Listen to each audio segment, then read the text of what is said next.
Pasukan Korps Garda Revolusi Iran atau IRGC mengakui bahwa pasukannya sudah mengakui sisi pesawat tempur Sukhoi Su-35 atau Flanker A generasi 4,5 buatan Rusia. Akuisisi jet Sukhoi Su-35 ini dilakukan untuk memodernisasi Angkatan Udara Iran yang selama ini menggunakan pesawat tempur lama.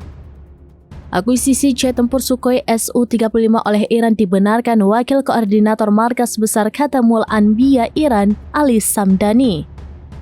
Pembelian jet tempur baru ini juga diakui Iran untuk melawan Israel yang selama ini menjadi seteru Iran. Akuisisi ini juga menjadikan Iran punya senjata yang tepat untuk meladeni jet tempur F-16 Israel yang selama ini merajalela melakukan operasi serangan jarak jauh ke wilayah Teheran. Meski demikian, tidak dijelaskan lebih lanjut ada berapa banyak jet tempur Sukhoi Su-35 yang didapatkan Iran dari Rusia. Sementara itu, Israel sendiri mengumumkan pembelian sistem perlindungan diri canggih pada pesawat jet tempur generasi keempat mereka F-16. Pembelian baju besi bagi jet-jet tempur mereka ini tepat saat para pejabat tinggi Israel dan militer Israel atau IDF meningkatkan rencana dan diskusi tentang serangan terhadap program nuklir Iran.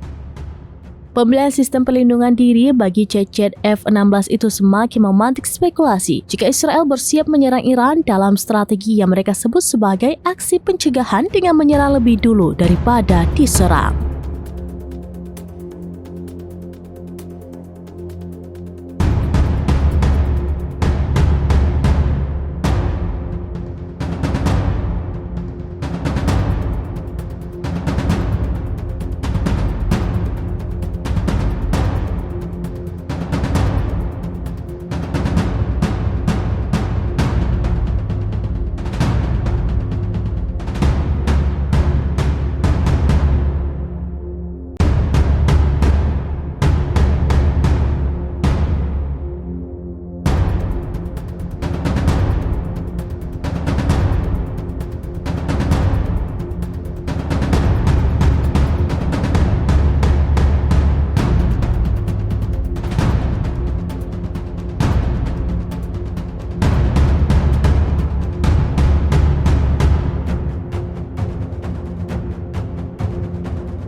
Download Tribun X sekarang, menghadirkan lokal menjadi Indonesia.